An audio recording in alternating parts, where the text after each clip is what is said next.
মানে একদম জমনি কথা এটা শুনিলো যে মুখ্যমন্ত্ৰী হিমন্ত বিশ্ব শৰ্মাৰ বোলে এটকাও নাই, তেওঁৰ কোনো সম্পত্তি নাই বুলি কৈছে।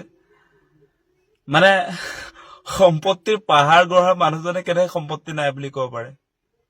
আজি বান্দিয়া ইণ্টাৰনেশ্যনেল স্কুলখন কাৰ? আপোনাৰ শ্ৰীমতীয়ে দেখোন উদ্বোধনী ভাষণত কৈ দিলে এইখন বোলে আপোনাৰ হয়। আজি নিউজ লাইভটো কাৰ হয়? আজি আপোনাৰ কাঞ্চনজুৰি চাহ বাগিচাটো কাৰ হয়?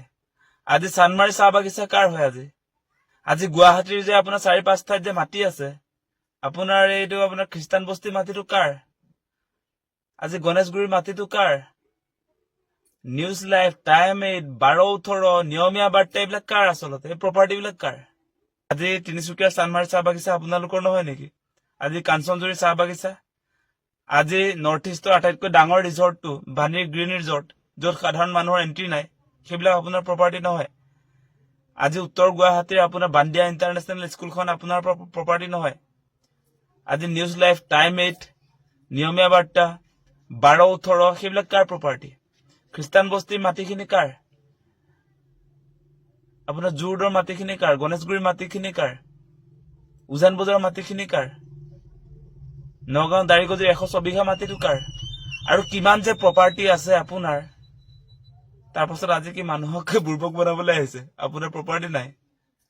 মানে আপুনি নাভাবিব দেই, অসমৰ মানুহ বুৰ্বক বুলি নাভাবিব।